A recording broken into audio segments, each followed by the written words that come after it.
Another episode of quality. Wait.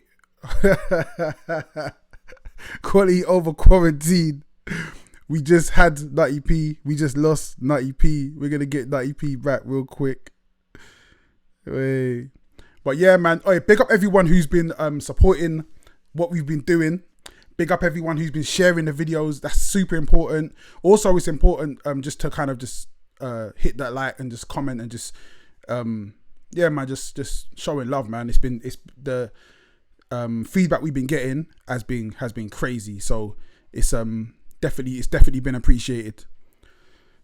Yo, we lost Nutty P. We got Nutty P back.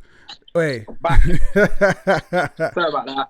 I don't know what happened. I pulled out my hands free, yeah, because I was just like, I don't want to hold my phone. I'm just gonna put it on like my desk thing in it, and it's locked it off, man. In it, my bad. It's all good, man. This is live. It's how things go. Sure. Live and uncut, man. So how's things been in this lockdown time?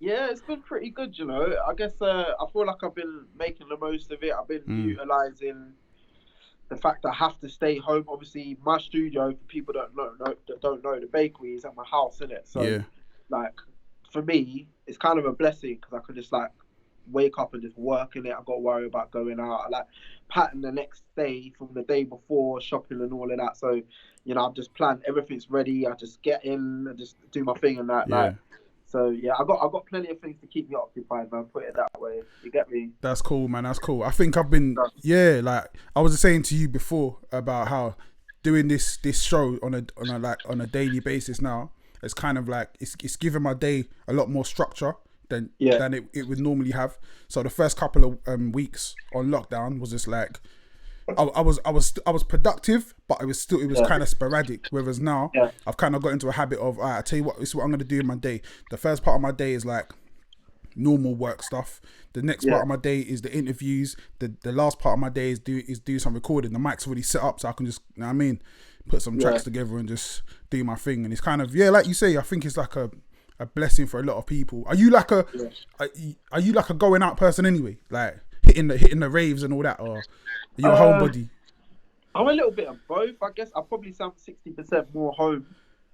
Like I like going movies. That's one thing I do. Like I can't lie, but like no, I do like a good rave. I like a good rave, but you know what I think it is. Yeah, the older I get, the more time it takes for me to recover from said rave. 100%.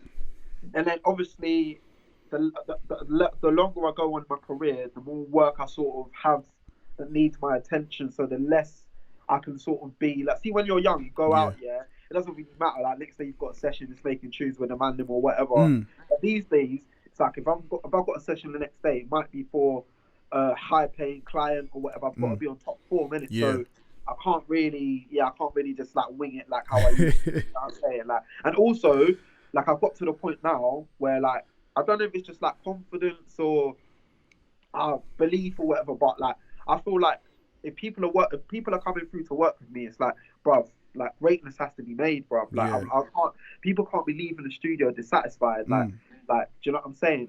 Like that's a big deal as well. Like I need to be on point still.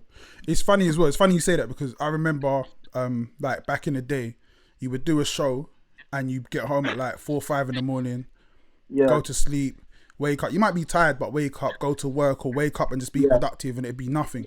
And now it's like if I go to bed at 2 or 3, like, and I've been out, I'm done for a good. The rest of the week, it's a write off, man. The week is like it's like, all right, cool, that's it, it's done. Yeah, exactly. Bruv, I'm telling you, when I used to go jump off, so I was 16. I was still going to college, innit, Bruv, I used to get back from jump off or whatever, 2 o'clock at night. I used to go to Bagel Bite, get a bagel. I get like 2 cans of Red Bull. I go home and I stay up making beats. For like 2 hours, then go college and still bang out sociology and that. Do you know what I'm saying? But these times now, you know what? I think maybe it's just like the ratio of the amount of time I could do it over the week. So maybe I could take 2 days while I sleep 3 hours a night. But then the next day after that, you best believe man's getting sleep paralysis or something, and then after that man's moody. I'm forgetting where stuff is. I'm clumsy. I'm walking into things. Do you know what I'm saying? So it's like it's got a physiological sort of aspect to it now. Like, you know, when you're not looking after yourself. It's jokes, man. Like, so you just mentioned Jump Off, yeah? Yeah. So that goes way back. And it's funny, yeah, because there's certain bits that because I know you like on quite a few different levels. We got quite a lot of mutual friends, and I also know you of just like your work, for what you do, mainly the production side of things, first and foremost, yeah. Yeah. But I remember seeing your name in a Jump Off. Was it a beat battle? Yeah, Producer battle, yeah. So, but I forgot about it until I was rewatching some of your videos today, and you're talking about winning like the £1,000, like so. And again, this is like quite a way back. So when did you actually get into? I wanted to go further. Back actually, man. I don't want to start there. I want to go further back because there's it's something that I get from you, from your music. You're very kind of personal in it. Like you always talk about your life, you talk about what you've gone through. And I feel like the more and more I hear your music, the more you're kind of giving. And it's almost like you're just kind of, you're really finding your zone, and really just finding yourself in what music is. So bring me right back here.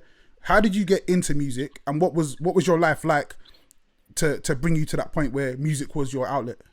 Okay. So I feel like it was like one of those things that was, as soon as I was born, music was around me, innit? So, first of all, my nan, who raised me, like her house, she just had bare vinyl, just bare reggae records, like rare groove. So it was, I just bought into that, yeah. Same. And then my dad and my uncle used to have a sound system, innit? Sound effects. So every so often I go to their parties and that when I was too young to know what anything was, you know what I'm saying? So it was always there. So it was just sort of innate in me from the start, innit, yeah? And then eventually, obviously, it wouldn't be long before I start creating myself, innit? Like, it was just like one way or the other, I was bound to create, innit? Yeah. So, Lancaster Youth Centre in Ladbroke Grove, I started going there. I met Suspense, Incisive, Shaka, a few other people, and like just going there, I was like, oh, okay, cool. As soon as I stepped in there and I did the course with Mr. XL, yeah, like big business, big up all of them lot, yeah. As soon as I did that course, that was it. Man was in the studio every day, bro. Like they just couldn't get me out. I was in there making beats, right? They had to change the rules, bro. So they was like, this guy's in the studio too much, bro. Like literally.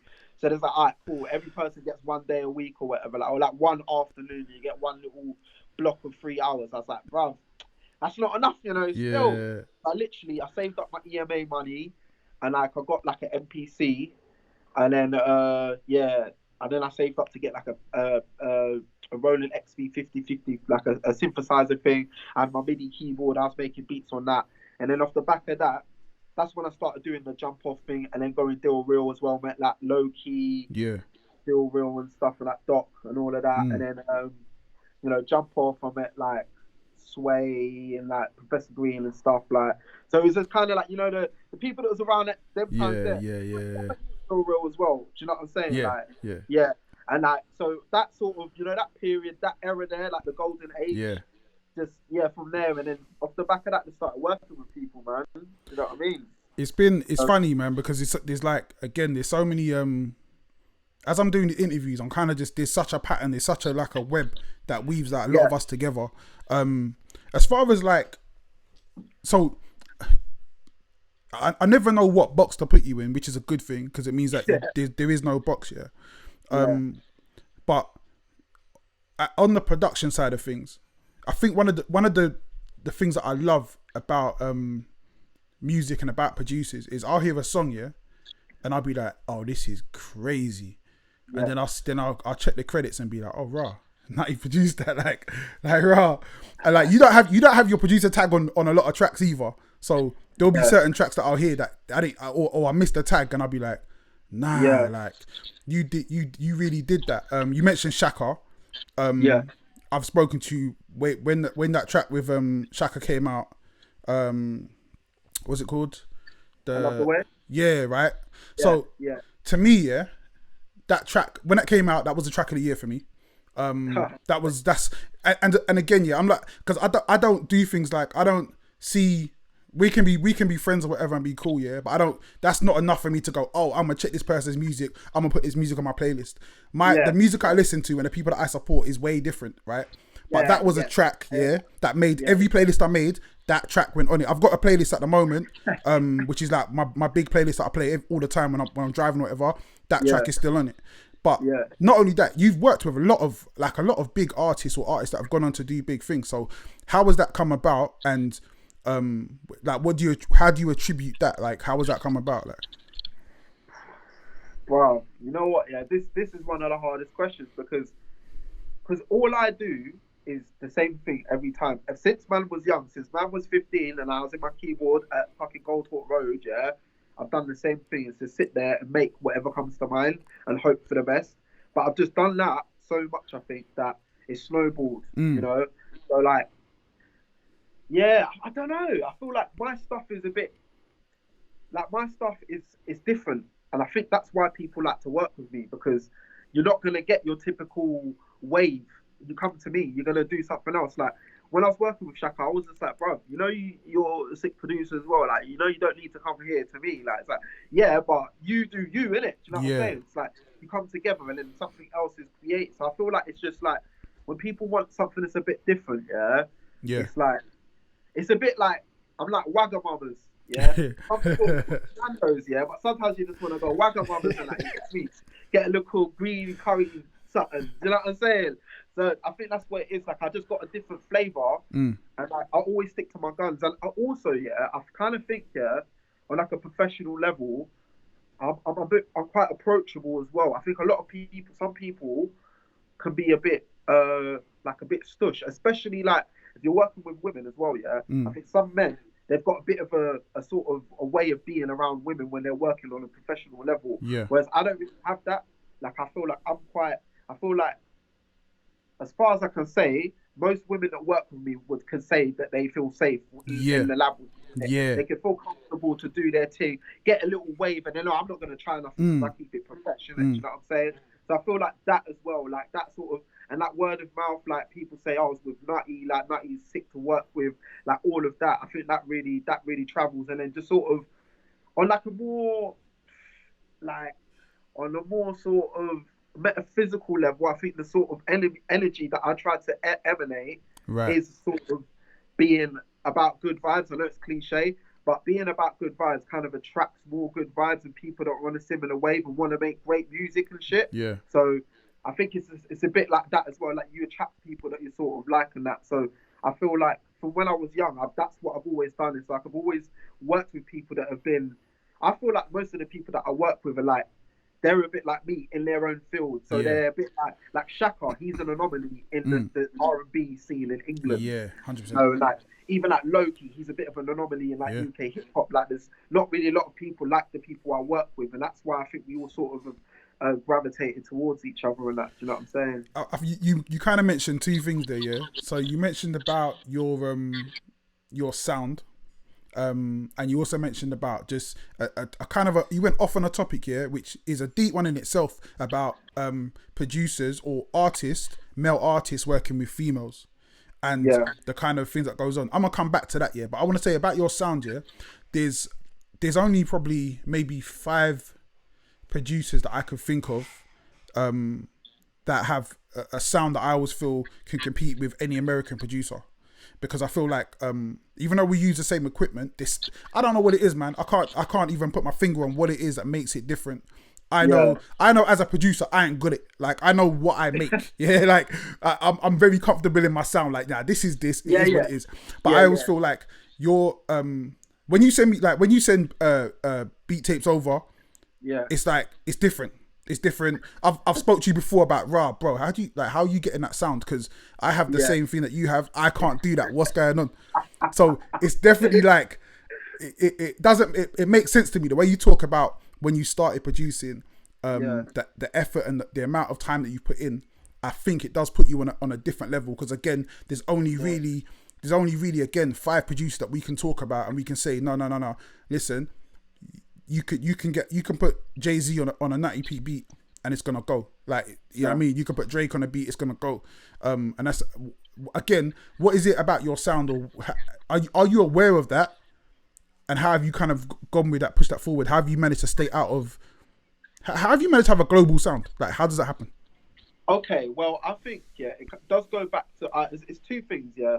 So I think the first thing, which I didn't touch on before, which is sort of occurring to me now, is that basically, yeah, when man was young, yeah. Mm, So my land where I live, it was a bit fucked. Like it was not the best household to be living in. mm, So I think that's another reason why I was trying to get out of the studio a lot. And like I used to take my Walkman, my CD or whatever I had, my album. I used to just walk around the block, mm. just listening to music. So I kind of think like the amount of music the man was listening to like every day and all different stuff. So obviously it was rap mainly, but a lot of reggae, Michael Jackson, even like Lighthouse Family, like Jamiroquai, and Yeah. like Madness, and all of this stuff that man was listening to. Like it not even on no like I just liked it, innit? You Yeah. know, and I was there like just listening to like just all sorts of different stuff. All of that sort of seeping into my subconscious on Mm. some sort of level, yeah. So then I think when it's time to come to create music, yeah, it's sort of like I think for me, the way I make the best music is letting go of everything and just Right. letting whatever's going on creatively just channel through your own influences and stuff Okay. for you to create, innit? So I feel like, yeah, like this is the thing, yeah. There's been times when I'm like, all right, cool, I see what's going on in the UK. Like, I guess I need to switch up my steez a little bit. But Mm. whenever I do, it always just turns out into something completely, just something else. Do you know what I'm Yeah. saying? So, But I yeah, I like think, that though. I think that's a cool yeah, thing because I feel like, especially if you talk about like new sounds, you talk about drill, yeah. yeah, So drill yeah, is like a new sound, and it's something you kind of have to get your ears accustomed to, especially when you're making it. So when I first started yeah, making drill beats, number one, I was like, actually, and trap as well, actually. The reason why I mostly make trap is because to me trap is the easiest music to make. Like it is 100%, so yeah, simple, yeah, and definitely, then drill is very similar in as far as like melodies, but beats and yeah, bass wise, it's almost a different language that you have to learn. You're like, yeah, rah. for So sure, again, yeah, you kind of have like your own flavor that you put into yeah. it. So it's like, You know what? I think I tried to make my sound very London, yeah. So to me, I think the London sound is just literally just everything. Do you know what I'm saying? Like yeah, London, it's just boom, it's that. It's like it's garage, the two step, the dubstep, like the rock, like mm, hip hop, like UK hip hop track. I think it's just everything together. Like, and I feel like sometimes to a fault, what we do is like we throw sounds away. Like we'll just get bored of stuff just too quick. Like yeah, we're like, oh, it's enough. Bassline's done now. mm, Like UK Funky's done, bro. There was the classic tunes getting built. If UK Funky come from America, yeah, it would still be rolling now, cuz. mm, Do you know what yeah, I'm saying? yeah, yeah, Like they've yeah, been moving on to trap for the past decade, bro. Do you know what I'm mm, saying? yeah, They're still holding on to it now. Trap is pop music. yeah, You know yeah, what I'm saying? hundred If that was percent. us, we'd be like, ah, no, I've done with it now after 2 years. Mm, Like, bro, like drill's popping, yeah. Before it was like Afro or whatever. Like, people already saying, what's next? yeah, yeah. It's crazy. Like, I'm like, bro, it just started. Do you know what I'm saying? Like, it just started, bro. But So, it's funny you mentioned because there's something I always say about when I talk about people say, oh, the culture, who does the culture belong to, yeah. yeah, And I always say the reason why I feel I'm part of I feel like hip hop is part of my culture and dancehall is part of my culture because like you, that's what my uncles are making, right? yeah, yeah, So sure. there's a lot of people that are part of the culture that their parents weren't listening to that music, they weren't Yeah, involved in that music, right? So I would say yeah, culture is important. You talk about a melting pot of sounds.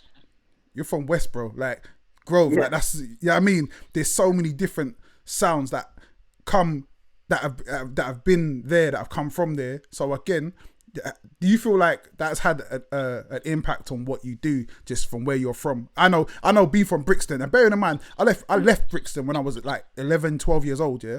Yeah, And even though I was still kind of going back, but it had a massive impact on the person I was and the music I made. So yeah, how do you feel like being from Western, that area has had an impact on what you do?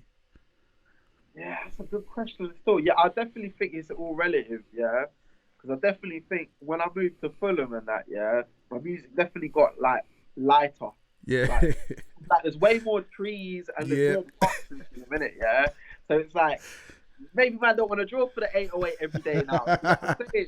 Maybe I want to pick up the acoustic guitar and that. You know what I'm saying? So yeah, like, I feel like, and also it's like the people. Obviously, back in the day, like this yeah, is pre-internet era and that. So the mm, only way you're gonna hear about music is like through people you know, innit? yeah, So depending on what people are doing in that area or what kind of life they're living, bearing in mind there's lots of tower blocks and stuff, yeah, lots of activity, stuff like that. Yeah. they are listening to certain things, and that's obviously how man was getting into certain styles of rap, like gangster rap and all of that, because the people I was around, Yeah. like, oh, check out this guy, check out that. Do you know what I mean? Like I had one of my best friends back in the day, his older brother, like he just put me onto gangster rap from early, like. Yeah.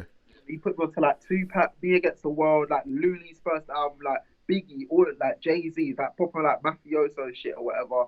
And like that influenced me big time. Maybe not in the best way, but just musically, I was just like, this is the best. Like, because before that, I'd listened to like Big Daddy Kane and like Redman, and I love that.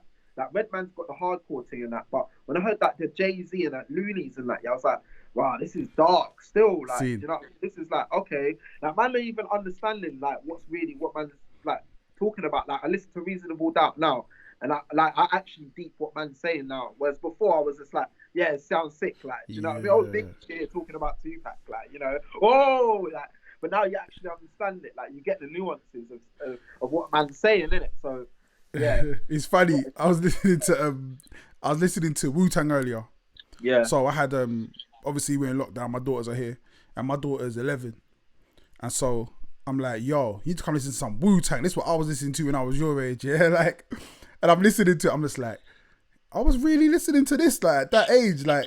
And it's funny because I was listening to NWA and all that stuff, and really, you're not really getting all the nuances. And it's funny because I'll be playing like Big Daddy Kane when I was a lot younger. So I was playing Big Daddy Kane when I was like, I don't know, 9 or 10. And I remember my mum listening and going, do you know what he's talking about? And I'm like, yeah, of course I do. Like, I ain't know nothing, you get me? Like, but she knows, innit?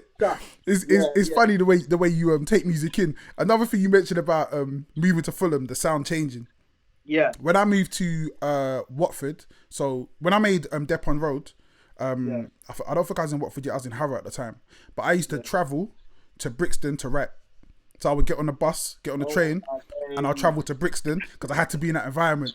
Because I couldn't write in Harrow. It just didn't vibe with me. And I remember sitting on the train, even or going like Harlesden, Stonebridge, and just having to be in an environment, sitting in a barbershop and be like, yeah, cool. Yeah. You know what, that makes complete sense though, because that's knowing your audience, and that's why I feel like that's true. You know, a lot of rappers these days, like, when they get to a certain age and a certain level of success, like, you know, they kind of fall off because they're so out of touch with their audience. It's like they probably haven't been around the man them because the man them are moving funny, because you're looking at someone who's a billionaire now or whatever. It's like you're not really going to spend time with people like that. Fair enough, you're going to move on, you've got your family, but then you're not in the end, so like you don't know what's going on in the hood no more, innit? You know what I'm saying? So how are you going to be able to like make tunes for that audience? And I feel like the majority of artists, and especially rappers, when they're like, not even just rappers, because I feel like it happens outside of rap and hip hop as well. But you know, when you start getting to that 7-album territory, it's like, how are you still gonna like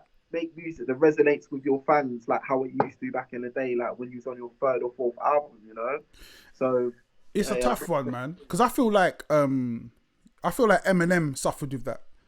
So because I feel like when I first there was something about the thing we liked about Eminem was the fact that he was or he identified with being the outsider, the broke boy, the coming from the abusive background and all that kind of stuff, and it being in abusive relationships. Yeah. Obviously, as soon as you move forward from that, it's really hard to stay. It's hard to make sad music when you're a millionaire, right? Or it's hard for us to believe it. Yes, exactly, bro. It seems forced. It's like, why are you moaning for, bro? Yeah. Like, your bathroom is probably bigger than my whole house, bro. You know what I'm saying? So, but you know who done it really well? Because I feel like Drake went through a little phase where he was like that whole, I'm so famous, it's so hard. He went through a little bit of it and then just kind of figured like, nah, do you know what? I'm rich in it. Let me just party and kind of digging into relationship side of things. So it's definitely possible. Yeah. How was your music? Because I feel like I've kind of got to know you as an artist only really as a rapper. I'd say like only over the last like probably 10 years. Yeah, and kind of listening to the music you put out. And there's the one thing I would definitely say about your music is always way ahead of time. It's always definitely ahead of what everyone's doing in the UK, and it's always at a much higher level.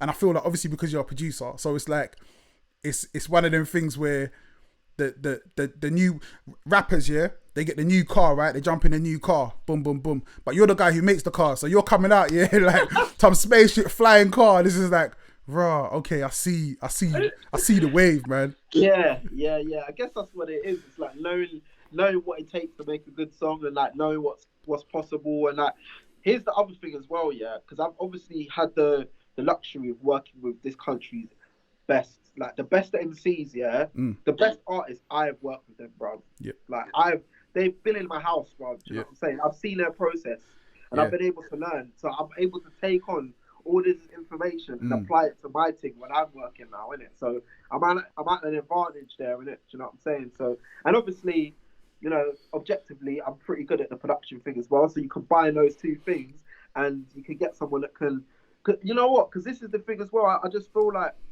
there's not enough like truth and just like realness. Like, not, I don't mean like keeping it real, like talking about road or whatever, but just like talking about one's own life experiences on a tune. Like, I feel like there's not enough of that. There's too much like, this tune is for this, and like, you know, when it's like made by committee, like, oh, we need a record for this, and like, I feel like there's not enough that's like the stuff that you make that's like for yourself or whatever, like true to yourself and like from the heart. It might not bust then and there, but how about that tune that, you know, 10 years down the line, you get a bunch of fans messaging you like, oh, yo, this one here really touched me. Like, I know it's cliche, but like, that's what I make tunes for, innit? Like, I want to make stuff that's like, this is real, but still slaps. You know what I'm saying? Like, that's the line I'm trying to walk, like, you know? See, I hear that in your music, and I'm a kind of person that I listen because I know how the process of when you write. It's almost like sometimes you'll say something in a rap, yeah, and everyone goes, "Oh my god, that's a bar," but they don't get it's not a bar. You're like, no, that's actually my real life, innit? And there's a lot of music that you make. I always feel like it's super personal. Yeah. But at the same time, it's still bops. Like, you're still making music that's like nodding head to. It's very similar to but in a more realistic way, similar to Future. Like, Future be giving you a bop and he's just telling you, yo, my life's falling apart, and you're like, woo.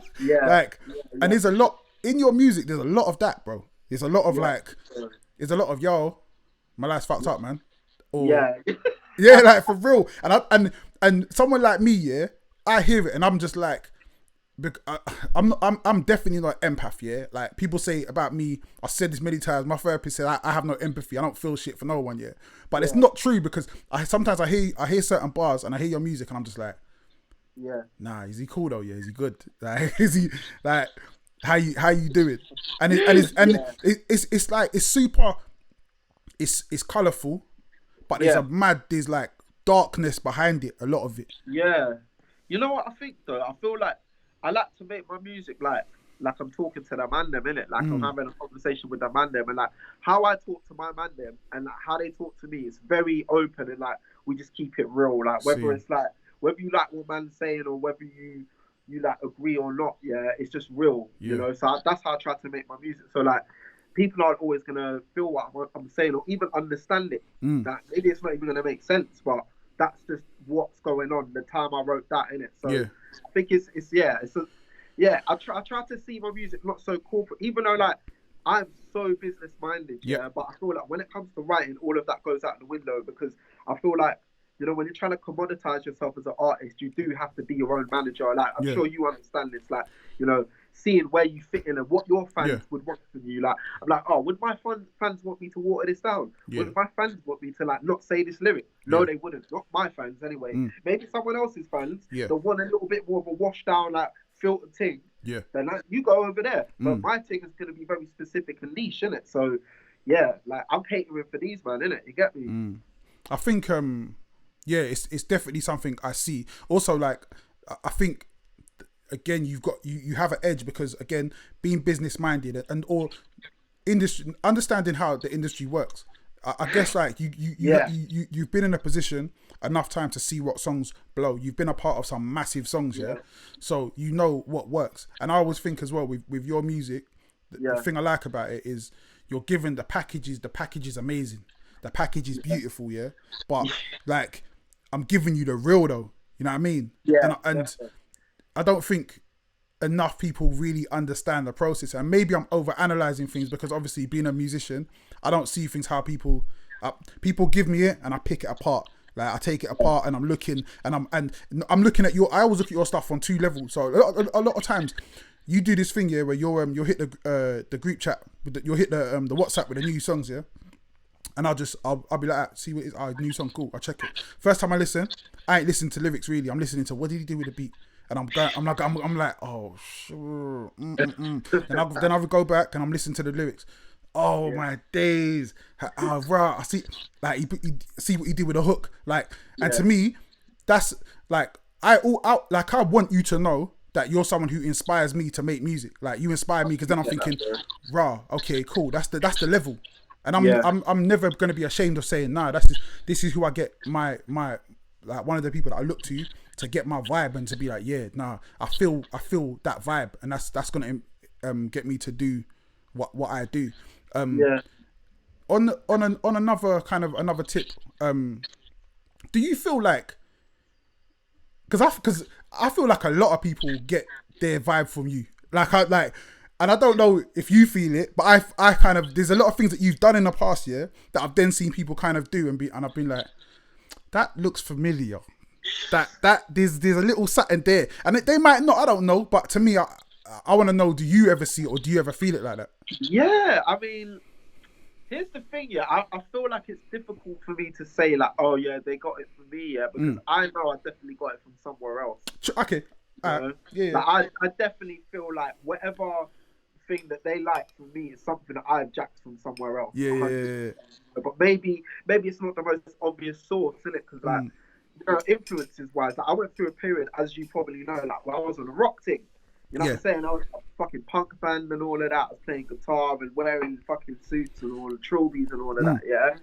So through that period, like what man's taste is different. I wasn't even listening to rap really. You know what I'm saying? I was listening to like just bare bands and like stuff like that. So I feel like that influence hasn't gone away, because it's not like I just one day I woke up, I was like, all right, back to rap and stop listening to rock music. I still listen to rock music as much as rap now. Yeah. So I feel like it's just like, maybe it's because, you know, is it like the Da Vinci quote where it's like, oh yeah, was it good artists? Good artists borrow, great artists steal. Yep. Yeah, I agree with that 100%. Yeah, it's that. It's like all the stuff that everything that man's doing to brothers, only 13 notes. Is it 13 notes? Yeah. 12, 13 notes, yeah? Like, there's only so many combinations. Yeah. Like, eventually you're going to do something that someone else has done, innit? You get me? So, but I think what it is for me is like, I think maybe I've got a tendency to sort of make it like, oh, I did that, you know?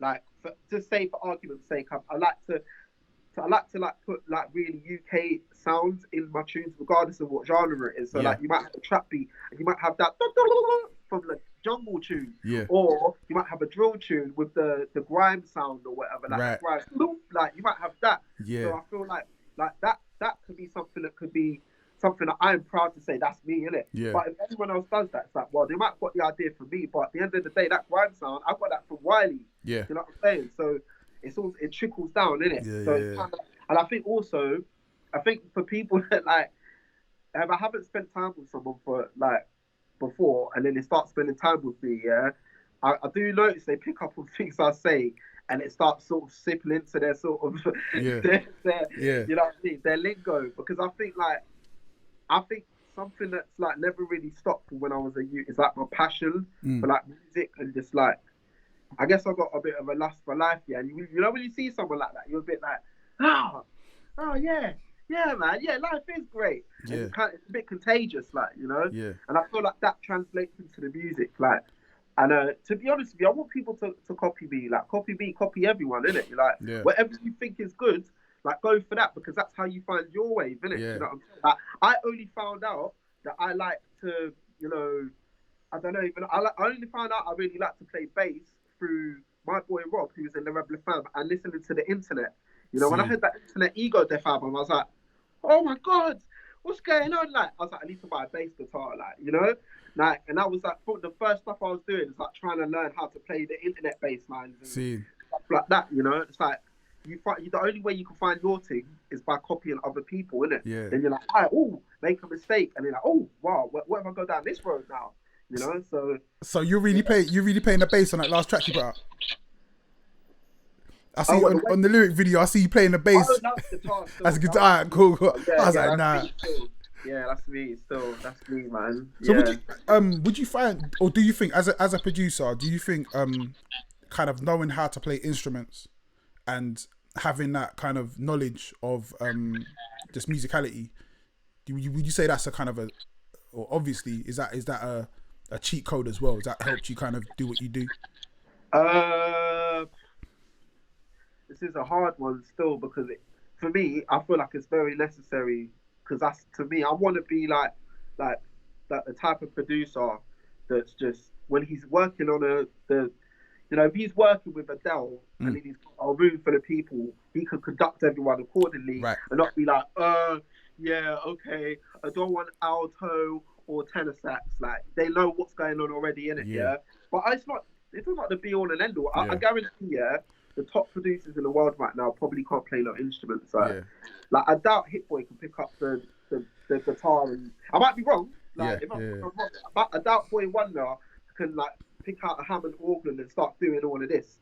But man's got the ear. That's the most important thing, is the ear. But for me, like, I like to be able to have a good understanding of all the instruments that's about, so I know what could do what. So if I've got an idea, even if I'm working with someone else, because I work with a lot of guitarists and other instruments, I can say like, oh, maybe you should take it down to F sharp, diminished ninth or whatever. Like, I can tell them that, and they'll know.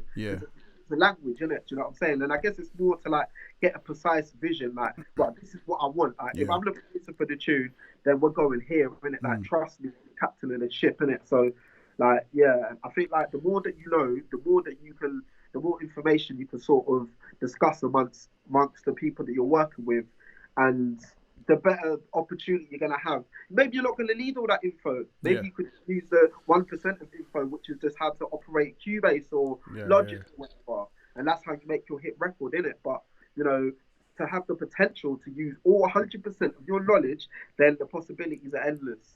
Yeah, it's funny though, because I do think like one of the other producers that I put in up with you is J5, and J5 is he's an instrument playing motherfucker. Like, see, that's a good example, So when he had his clash with Skepta, like, Skepta was washing him a little bit, and I know Skepta ain't playing no instruments. Skepta's like hitting with the ASAP Rocky. That's a loop from a fucking sample pack. Like, man washed him with that. That's crazy. That's saying, like, them ones, like, but you know what? It's funny you say that, because J5, who I again class as like a elite producer, and an elite songwriter, he's got his formula down. And to me, the reason why I like it as well is because I'm like, when I listen to his music, say when I listen to your music, I go, I can't do that. When I listen to Skepta, I'm like, yeah, I could do that, and that's the difference. And it's kind of a 2-part question. Is there any rappers that you feel like you would want to work with that you haven't worked with already, that you could definitely put them to the other level? And I say that because I was the only person on the planet who heard Dave's album and was like, lyrics are sick, beats I'm not feeling. And the reason is because I know why it was, because I know it's Dave's production, and I can hear what he's done, and I can also hear his limitations. And I don't say that as someone who's going, oh, I can produce better than Dave. Not at all. I know I hear my own limitations in my production. That's why I know. Same with J. Cole. I hear the limitations, and I'm like, yeah, I know why you're doing it, because it saves money and you're getting all that publishing. But at the same time, maybe what you need to do is to spend that extra money and get somebody like you who's gonna, again, to me, it's just a next level to it. I'm not saying some of his songs are amazing. Like, I love a lot of his songs. But and again, yes, the beat works for the song. That's cool. But I'm saying, when you're talking about going to another level, which is why for me, J Huss's album, the first one more than the second one, just hits me differently, because I'm just like, boy, you just put it together in a mad way. Yeah. It's funny because I kind of feel like, so for the first thing though, like, I feel like lyrical hip hop or lyrical rap is just it's the hardest subgenre to get right. Like, I feel like there's a very small percentage of man that can do it proper. Where you're just like, oh, this guy's spitting like, I'm talking Kalashnikov and Yeah. Kendrick Lamar. Like they're not there. Yeah. They can do the big concert with the bangers, and then they could do the, Wiz has got the piano version of Black Rose now and that. Do you know what I'm saying? And everyone's crying and got their lighter up, and then go drop murder, So like, there's only so many people that can do that. It's really hard to craft like good lyrical rap like without people just like feeling like they're bored to tears and shit, or whatever. Because sometimes it's about creating a mood, and like that's what I liked about Dave's albums. Like it was very that had a mood to it, like it had a sort of feel. I felt like that was the vision that he wanted to carry out, but it's not necessarily like, oh, hit records, So, and then that's the other thing I was gonna say. Like I feel like the UK, we've probably got really good at making albums. Like we've got really good at like the production of making albums. Like I don't just mean like actually sitting there making the music, but like getting it mastered, making the vocal sound clean, like having the harmonies, having a transition going into another section at the end of the tune, rather than just like, oh, we're just looping this bit, like. So I feel like off the back of that, it's like you've got a lot of pockets of really good artists and stuff, and like I like a lot of the stuff that's coming out at the moment. Like I can't lie, like from the drill side of things. Like I say drill, but I feel like there's like a subgenre of drill where it's not drillings and people getting murdered and stuff like that. But it's like drill beats, but people just rapping normal stuff in it. Like like Burner and like that JB Scofield guy and like that people like that. Like I like what they're doing. Where it's like this is like they're rapping quite fast and like the BPMs are like 150, 155 and all of that. Like man's still spraying. It's like punchlines and man saying stuff and that. But I feel like in terms of like people like that, I think I could take to the next level. To be real, it's hard because I've worked with so many people already. But I still feel like me and Ard Ads, we could do that tune that could just end the world. Yeah. Like him, like even you, to be honest with you, I still feel like we've never really got in the lab, bro, and like done proper records, like, do you know what I'm saying?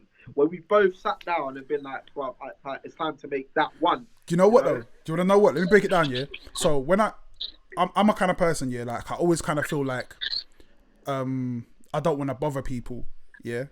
So when I messaged you that for a tune in 2000, I think it was like 2013. Actually, no, that's a lie. Actually, it was way before that. It was like 2012. It might even be 2011.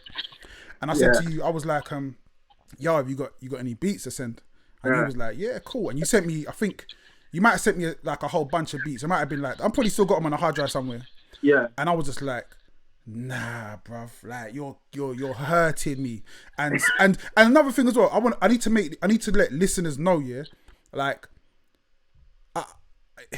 it's so, I appreciate it so much, because another thing you have to understand, when I say there's only 5 producers that I respect out there, I'm also saying there's only 5 producers that I'd ever collar at and go, yo, can I get a beat, please? And so who's the 5, bro? Who's the 5? So I say you, J5, Skits. I think Skits is up there. Skits is in a kind of a different zone, actually. I won't put him up there with like you can't put him on. He's a UK. Fusion. Oh yeah, Fusion's a legend, bro. And who else? Shaq. The one who did used to do beats for Soul Solid and them, man. Oh, okay. Who else? Oh, Pete Cannon. Oh yeah. Okay. So, and there might be a few others. But these are, again, as well, and not only that as well. It's also like I'm a very big believer in. I don't just want to work with people just because, like, there's got to be, like you said, the vibe in it. The vibe is super important. Right. And I'm going off in all different directions here, but I'm gonna come back to my point if I remember it. But one thing I say, I've been in this game a long time, and when you've been in the game a long time, you hear things about people, like, because obviously the rap game is like, Joe, ain't no one got nothing else to do but chat shit in it. So people talk about people, and it's always, when anyone who's ever worked with you only ever has good things to say about you. Like stand up guy in it. So to me, that's always like a cool. I feel safe, and you know what as well, in this day and age, you have to, like in the Me Too era, you gotta be careful who you work with, you know. Like for real, for real. So I've always been like, yeah, nah, respect. You're someone I always shout at, like, yeah, you're cool. So you sent me these beats, yeah. I used the beat. I recorded on I think 3 of them, but I only used 1 of them. One of them was supposed to go to Kalashnikov. He didn't do it at the time. Something happened. The other one was supposed to go to Akala and Benjamin Zephaniah. So Benjamin Zephaniah was writing a book at the time, so he couldn't do it. Akala was ready to go, but then it was just taking too long. So the one track we did was Raz. And to this day, on that album, that's my favourite song. Actually, I got to tell you, you don't even know this. Some people, they licensed it to use it for some independent movie the other day. This MMA thing. So yeah, you got some more money coming for that. But but yeah, man, like you're definitely one of the when I talk about making a classic album and sitting down with somebody, there ain't gonna be that list is gonna be super short. So it's always been appreciated, man, that you like I hollered at you and if I hollered at you and said, yo, have you got any beats, and you were like, oh, do you know what? Yeah, I got some beats, but boy, you know what I mean? Come up with a P. I would have been like, all right, yeah, cool. Or if you were like, nah, I ain't got no beats for you right now, I would have still been like, yeah, nah, like that's what I expect. That's what I expect. So when people go over, I'm always just like, raw, okay. Like I'm always super grateful, super blessed, because it's nothing you don't have to do. Like I guess people don't. You only see things like how they are to you. You don't really know what things are like from the other person's perspective. So you don't know to me. I'm like, bruv, you know, I want to do a tune with the guy that made that Jar Bless tune. That tune's banger. I still listen to today. The way you started that verse, if I could hold the world in my heart, well, I feel it like tear it apart. My name is Nippy Cooking. That there, I'm like, I needed that. I need one of those. You know what I'm saying? So for me, like a symbiotic brethren. Do you know what I'm saying? Like, for me, it's the same thing. Like, if you're hitting me up asking for beats, it's just like anyone else whose tunes that I've listened to on repeat. Like, it's gonna be the same thing. I'm a fan as well. Do you know what I'm saying? Respect, like, man. it's the same thing. You know, so like that's one thing I always find fascinating. Like, even with my brethren that have known me for ages, that sort of have a similar approach, that don't want to hit me up. Like, oh, you're busy, but I'm like, I ain't too busy for the man then. Like, other people can wait. Do you know what I'm saying? Like. So but I was gonna give that courtesy though, because I know as well what it's like on the other side of things, where people hit me up because we're friends and be like, yo, Jen, I've got this track, man, jump on it, and I'm like, it don't really work that way. You get me? Like, it's not really. You can't just holler at Conor McGregor and be like, yo, let's fight. Like, you can't. It don't go that way. You know what I mean? It's got to be now. You got to do things properly. So I'm always like super grateful when I holler at people and they're like, yo, cool, we'll do it. I think the album that I just finished, that process was amazing, because it was like hollering at people that I really respect, that are really big in the game, and just kind of coming on one like, yo, I'm doing this thing, like, do you want to jump on? And people just coming through, like Wiley longed me out, but that's Wiley, but like, and everyone else was just like, Manga was the one that just shot me the most, because I just said, yo, do you want to jump on a track? And bearing in mind, I'm a massive Manga fan, innit?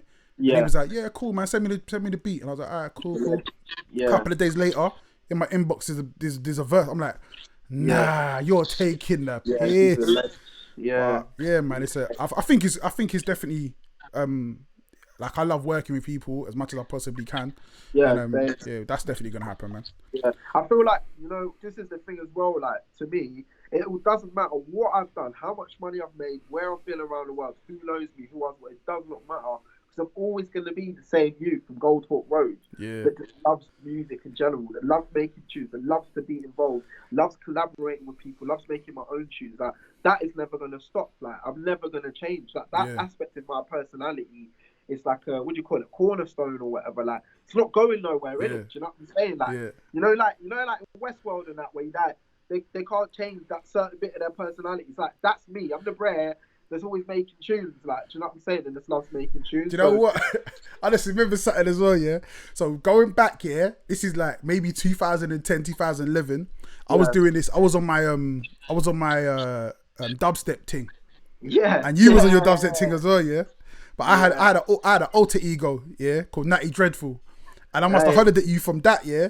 But forgetting that you didn't know who I was, and I was just like, yo, you had I think you had a beat or something, and I was like, yo, can I jump on this? And you were like, yeah, cool. And I set it back to you, were like, yo, that's cold. I was like, yeah, sick. And then afterwards, I was like, yo, we did that track. You like, did we? I was like, yeah, bro, this was me, innit? You're like, oh shit. Man hit me up with the aliens. Like. Yeah, but that's what I'm saying. So even on that level, yeah, it's not like, oh, because I know you. It's like, nah, it's for the love of the music. It's like, it don't matter about no name or nothing like that. It's like, if you're coming. This is the thing, yeah. Alright, so to go back to the McGregor analogy, yeah, it's like, so certain people want to fight McGregor not because they like fighting, but because they want to say that they punched McGregor or they got punched by him. They don't give a shit. They're just on the hype train, innit? So that there is an element where I feel like I've got to be wary. Like I can't just work with any old body. Got to be like, alright, cool. You really serious about this? Like, if I give you the beat now for a lower price, you're gonna disappear from music for like 24 months, and then hit me up. Oh yeah, that tune. Like, because I'm like, that's why I ain't got time for that. I'm busy, bro. Like, I'd rather have devoted that beat or that time or energy to someone that's like, alright, cool. In another month, they're dropping the next tune, they hit me up again, you know? So that's where that element is new. Like, I never used to be like that. But then before, there weren't so many people making tunes, like, you know? Like, back in the day, I felt like, if you was making tunes, boy, like, you had to really get in that big boy studio. You were all up in there for, like, hours on end, spending however much, like, $250 and that, and then you're gonna spend another like £1,000 to get your video done, all of that. You're serious about this music thing, like. But it was like back in the day, like even for me to buy equipment, like I said, I was saving up my EMA money, bro. I was hungry them times in college, man. I was losing weight, bro, just so I could get MPC, just so I could get Roland XT50. But now, get your laptop book, beats are made, like download the VSTs for free, get your sound pack for free, bro. So I had to like literally go to the bloody Red Cross down the road, go for their vinyls at 50p. It was money, bro. So I can find with a little, there's a kick there. Like, I've got a drum kit now. Do you know what I'm saying? So it's a different thing. So it's like, the ability to make music is like way easier now as well. So it does make you a bit like, a lot of people see it as like, especially where the UK music scene is, where it's thriving, you know, the ubiquity level of it is higher than it's ever been before. So now it's like, oh wow, I could be a rapper, I could be on TV, I could get YouTube views, whatever. So it kind of like everyone wants to do it, but sort of like for the wrong reasons. Like maybe you only started listening to music when you was like 13, and not like that's fun you then, but you know, maybe you just got into this thing like early, and now you're on a hype thing, innit? Do you know what I'm saying? Like. You're not really passionate. Like maybe in 2 years you're going to be making pizza. You know, you're going to be passionate about that because pizza's really popular for some reason in the future. You know, you never know. Like, so you've got to be wary of people like that. Like, you got to. I feel like I've got pretty good intuition when it comes to people's intentions and like what they're doing this music thing for. Like, I think I've got pretty good at like, oh, this person, they're passionate, like they're good. You know, maybe they're a little rough around the edges or like. You know, maybe I don't know what I would do with them, but we'll find something, you know. Like, I think I've been pretty lucky with the people that I've, my rogues gallery of artists that I've worked with. How have you seen, like, so you mentioned now it's so much easier to produce. And I feel like I kind of came in, I started producing late. I didn't start producing until like 2010, that around that time anyway, So quite late in the game. So obviously, again, the price of entry is so much lower. Even making music is different. As a producer, how have you seen the change, and how have you adapted to what's becoming easier and easier to do every day? I guess, like, to be honest with you, I guess all I try to do is keep up to date with the VSTs, man. Like, because I feel like it doesn't really matter what DAW you're using. Like, everyone uses the same VSTs. Everyone's using Fab Filter or whatever, Massive Nexus, like Serum, in some cases, Contacts. Like, everyone's using Contacts and that in it. So, I think as long as you're using the same VSTs and you know what people are doing, I mean, you got to kind of know what people are doing with it as well, I think, because you could be using the same VSTs and like you've got to make it a bit relevant. I think for hip hop anyway, like your thing needs to be like, you have to adapt a little bit to whatever the current wave is in some respects. Otherwise, you're going to be put into whatever niche bracket of whatever the thing is you are making. And I do feel like sometimes my thing does fall into a bit of a niche bracket. And like sometimes I listen to the stuff I've done and I'm like, oh, this I don't really see where this fits, man. But then it's like I'd rather do that than compromise to the extent where I wouldn't be proud to listen to it again in 5 years. Yeah. Like I want to bang my tunes from 6, 7, 10 years ago and be like, yeah, it still slaps. Yeah. I might even put it out again, you know? Like, Yeah. you know, I'm going to be able to do that still. I think that's the mark of the greats, though, man. I feel like that longevity, or just kind of the making timeless music. We had a comment in the chat from 30-year-old Grom, and he said about bringing skits back, and skits have always been very important to me because I always feel like the skits is an element of your capturing is a time capsule for real, like an element of something, and it could be a joke thing. My favorite skit ever is Ghostface Killer. When he's talking to the crackhead on Supreme Clientele. Oh, it's for yellow. Was it Banana Nutriment? That one? No, that's on one of them. Yeah, no, it's not that one. It's the one where he's like, what's the guy's name, man? But I remember that he's like, you come in here. He goes, you're not gonna let me off $1, $1 He's like, you think I ain't got a gun because I'm a crackhead? Man, I called my old lady. Sue, throw it, like, and he's got like the music in the background. It keeps cutting out, and this is like, it goes on for ages. It's so classic, yeah. But I feel like again, it's like you're kind of making timeless music, and I feel like a lot of your stuff. Again, I guess it's just a level of production. There's certain things you're doing that, again, we spoke about culture. We talk about where it comes from. That it's almost in your blood. Like you everything you make is always gonna be timeless because there's an element of that in you.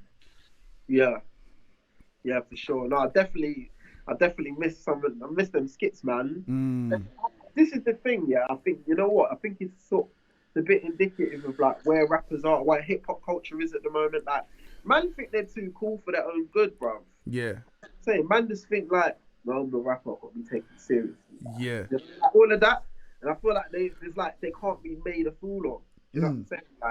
Like they're infallible or some shit. Like, but no one is. That was the beauty of the rap stuff. For like we're talking about, you know, late 90s, early 2000s, and that, like all of that stuff that was funny because it was like, you know, we got these rap superstars with these mad little skits and these little adventures of when they're not like the best rapper in the world. There's little adventures of what's going on. That, like, I love all that. Like, Redman skits used to crack. He's a comedian, man.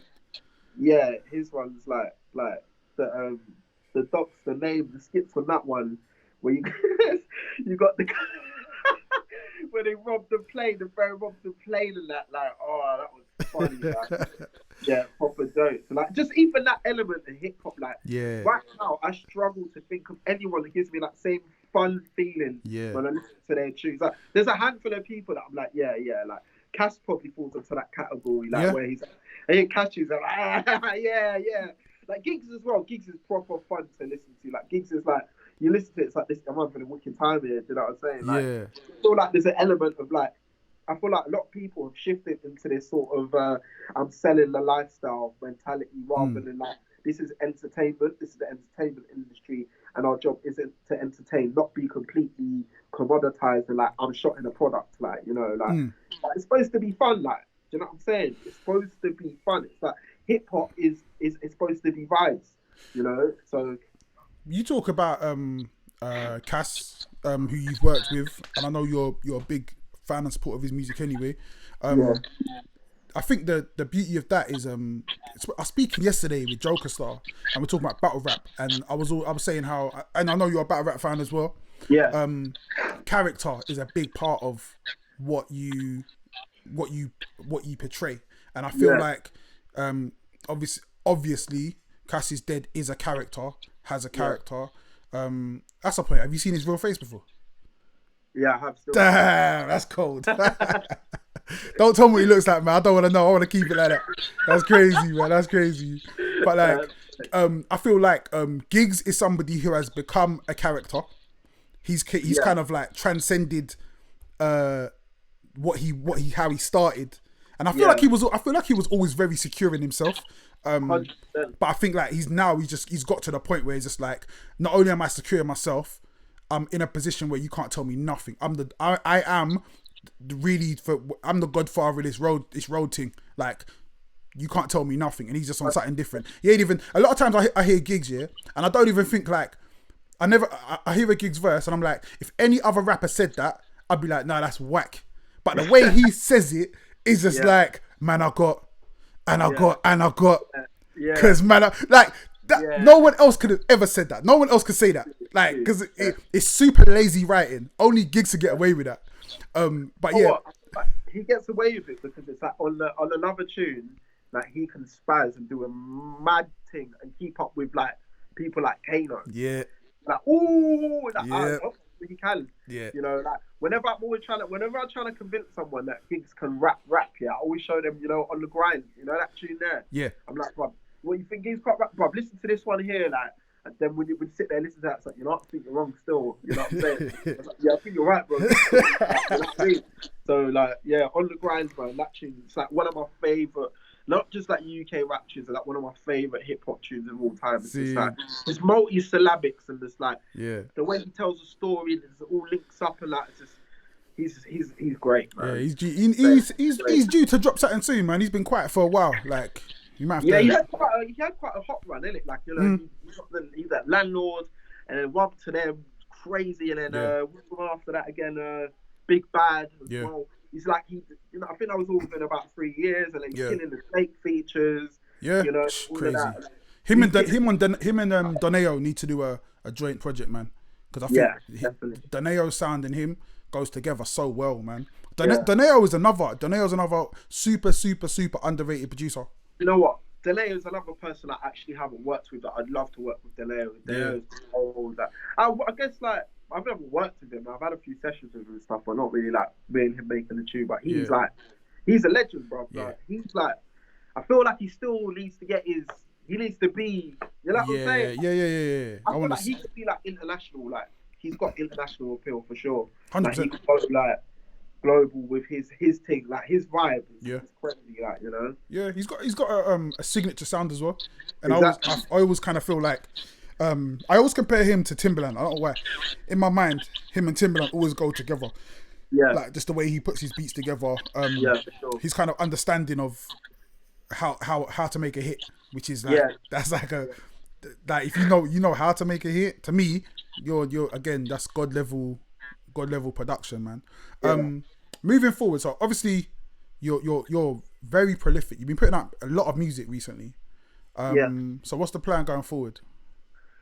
It's more the same, to be honest with you, bro. Yeah. I'm probably going to do a couple more lyric videos, and I dropped the lyric video for that Wait tune today. Yeah, sick. Yeah, man. I just trying to do whatever I can do for my yard, innit? Like, I've got my little lights, I've got my camera, I've got Premiere Pro, I've got After Effects. I'm like, just to see what man can do, innit? You know? Yeah. So, yeah, probably drop a few more singles. You know what? It's really hard to say, like, I'm going to do this and that, because I don't know how long this lockdown thing's going to last for, bro. Like, I want to do a fucking tour or some shit. You get me? Like, what's the tour? Like, there's no clubs to tour. We're going to do this tour on the street. Like, it's hard to plan stuff. So, in the meantime, I guess I'm just going to keep making music, keep doing this flips thing. Yeah. Like, just keep building up my YouTube channel. I think I need to do that still. Like, build up my YouTube channel. I feel like so one thing that's kind of held me back is, like, not putting myself out, like, my face and, like, personality, like, not putting myself out there like that. I guess back in the day, I was quite, it sounds crazy, but I was a bit of an introvert. I was quite shy. Like, I did get worried that, so I know I'm quite awkward and that, I accept that now, whereas before I didn't. I'd be always worried, people are going to see that weird little hand gesture I do, like, I just know it, like, it's like, why is he doing that for? But now I'm like, fuck it, bro, I am who I am, innit, you know? So, like, now I've accepted myself. I don't mind putting myself out there. I know it's all part of the game, and, like, you know, part of branding, the number one thing, branding, whether you've got the best logo, best artwork, it's you yourself, innit? Yeah. People want to identify with you, the human. Like you said, you know, cast a character and all of that. Yeah. Like, you know what, we're real humans and we are multi-dimensional. People want to see that. They want to see themselves in you and, like, want to feel like you are someone that they can relate to. Yeah. So I feel like whatever, my main goal is just to put myself out there and just let people know that, like, the guy that makes the tunes is this bread. just sitting right here. Because I've seen it as well. Like again, like I say, man, I watch everything. I watch things close, and I've seen your growth of just kind of being like more in front of the camera. Another thing as well, yeah, that you mentioned about having fun. Like that's one thing I always get from you is a sense of fun in the visuals.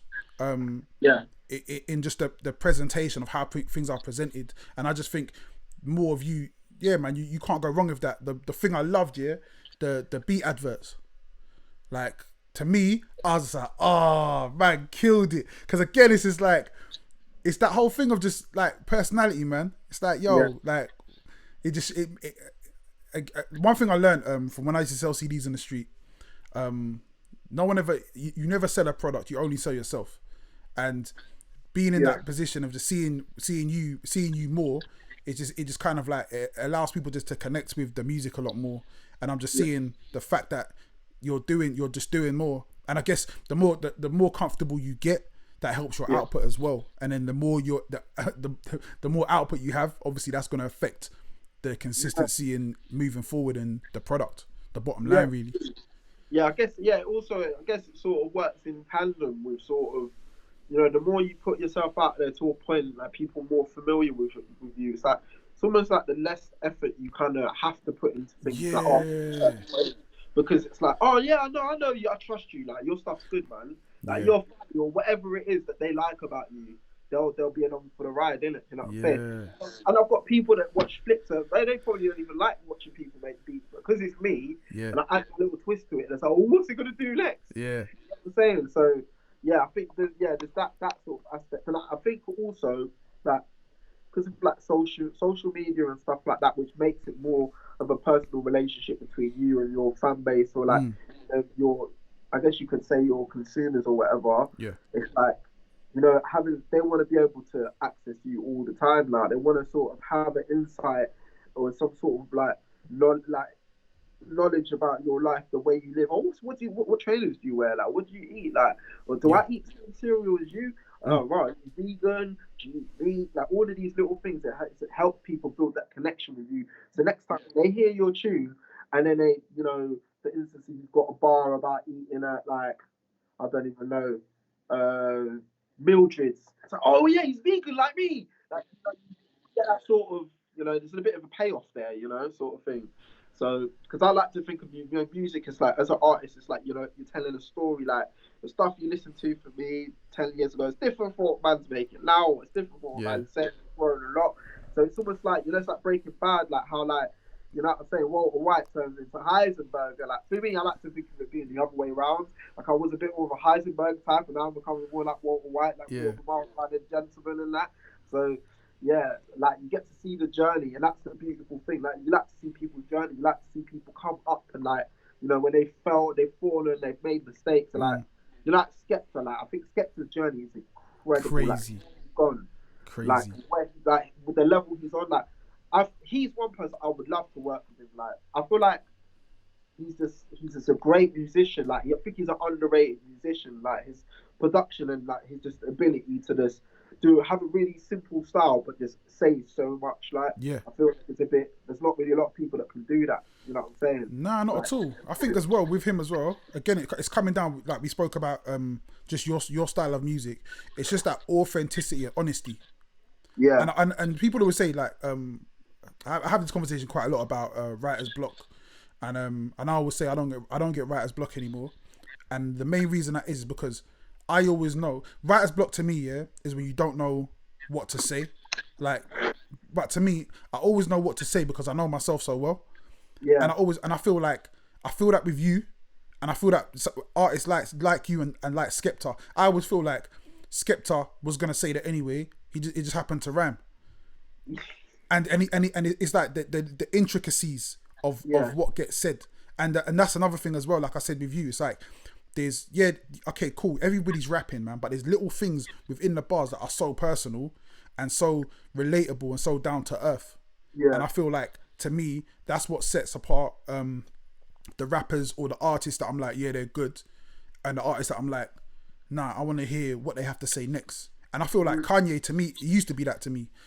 Used to be like, people, I used to have this argument all the time. I'd rather listen to a Kanye verse than a Nas verse, because I know Kanye's gonna say something nuts, and it's gonna be like, but it's gonna be mad relatable. Because I kind of know what Nas is gonna say. It ain't gonna be like, he ain't really gonna go deep with it. He's gonna go deep, but it's gonna be pseudo deep, and it's not gonna hit in the same way. And obviously Nas, he is, I mean, he's got some bars like that, but the rappers I like is the way that you bring it.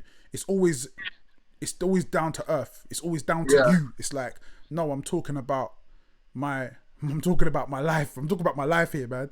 And I think people can always relate to that, man. So it's definitely definitely, because that's what you want, man. I feel like a lot of the new rappers that I listen to, like, I'd say, you know, post like Golden Era or whatever, like, you know, like the ones that I really like are like that, and it's like the stuff they say, I'm just like, oh man, like, I know this is you, this is completely unfiltered.